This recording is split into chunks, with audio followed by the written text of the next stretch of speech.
Hi guys, welcome to my channel. My name is Carissa and welcome to the Stevens Kitchen. Today on our very first episode, we're going to be making apple cider donuts.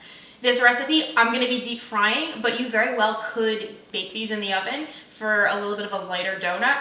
But if you're going to make apple cider donuts, let's go all out and let's deep fry them. So let's go over the ingredients and we'll get started. I have some all-purpose flour, some baking soda, some salt, baking powder. I have pumpkin pie spice. If you don't have pumpkin pie spice, you could always substitute that for some cardamom and some cloves. I have a generous sprinkle of cinnamon. I have some light brown sugar. I have some salted butter. All I did was melt it and let it sit out for about 20 minutes just because you want it to be soft enough to mix, but you don't want it to scorch your eggs. I have 2 eggs. And then the start of the show. I have some spiced apple cider. Actually, we're gonna do some prep work before we get started. So we're gonna head on over to the stove and work with our apple cider. Turn my heat on about medium-low. In a medium-sized saucepan, I'm going to add all of my apple cider, and you're going to bring this up to a rolling boil. Once this gets up to a rolling boil, you're going to set a timer for 12 minutes or until the mixture reduces by about half. You want to concentrate it and then let it cool for about 20 minutes in the refrigerator, and I will see you guys when that is done. All right, so now that I have my apple cider reduced, we're going to get started on the rest of the batter. So first, I'm just going to take my dry ingredients. I'm just going to whisk them together a little bit. Lovely. Okay, so now we're going to go on over to my stand mixer. If you don't have a stand mixer, that's fine. You can just use a bowl and a whisk and a wooden spoon and it'll come out the exact same. I'm just doing this because it's a little bit easier. So in here, first we're going to start off with that melted butter that we let sit at room temperature. Lovely. And then I'm going to add in my light brown sugar. If you have dark brown sugar, that would also work lovely as well. All right, and now I am going to start that. I'm going to start that on about low speed just to start to get that incorporated. And I have my apple cider. So originally we started out with 2 cups and it reduced down to 1 cup. Now that I have that creaming, I'm slowly just going to add in my apple cider. All right, apple cider is in. I'm going to let that incorporate for just another second. All right. Now, you always want to crack eggs into a separate bowl before you add them into your batter, just in case for some reason you have a bad egg. So first we're just going to add in one at a time, and we're going to stir that in. We'll add in a second.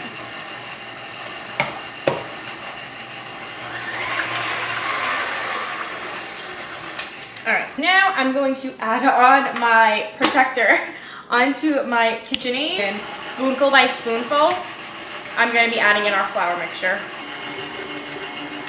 All right, that looks perfect.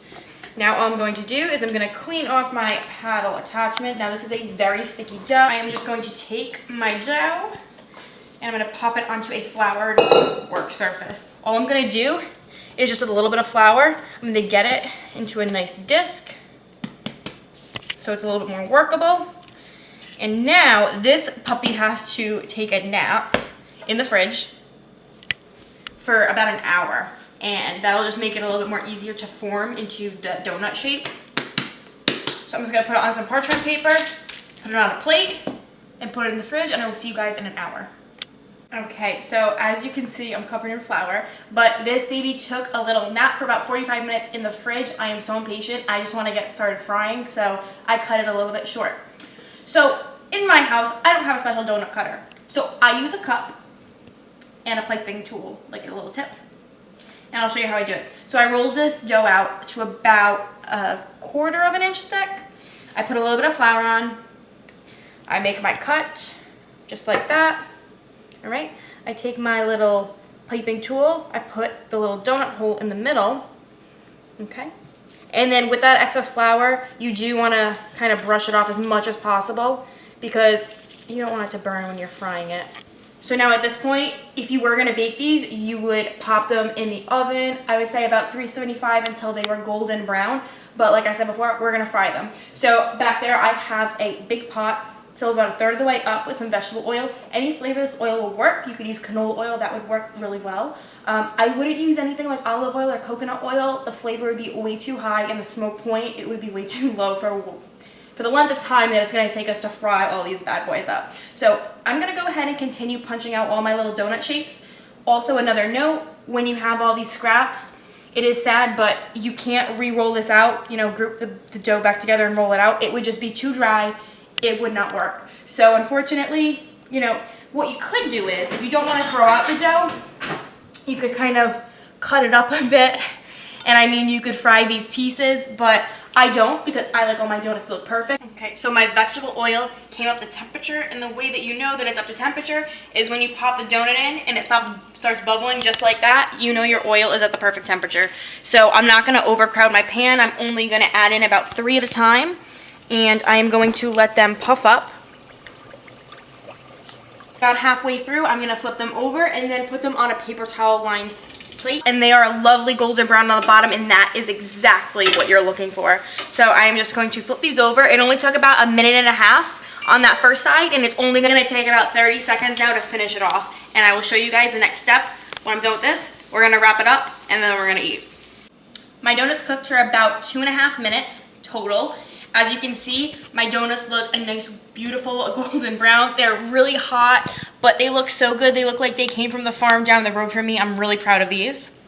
So the last ingredient that you guys are gonna need is some cinnamon sugar. All I did was I put about 1.5 cups of regular white granulated sugar, and I added a couple of shakes of some cinnamon. So the last step is we're just going to throw these donuts into the cinnamon sugar. And now this is the part, if you baked these, the cinnamon sugar isn't gonna stick to them. So if you bake them, you're gonna wanna brush them with some melted butter before dipping them in the cinnamon sugar. But if you fried them, you can just do this. So I'm going to finish these up, and then I will see you guys for a taste test. Okay guys, these are all done and they look so good, and nobody's gonna believe that you did this yourself in under 1.5 hours. So I'm gonna go in for a taste test because I can't wait any longer. I wanna show you guys the texture because these like feel like little clouds. Like, look at the texture in there. Cakey, fluffy. So good. I just want to give these a try. The recipe will be in the description box below. Feel free to subscribe to the Stevens Family Kitchen. And if you guys make these, go on Instagram, tag me. I'll put my handle down below, at Carissa Vanzi. I want to see pictures of you guys making these. And yeah, so if you have any questions, comment down below. And I'll see you guys in my next video. Bye.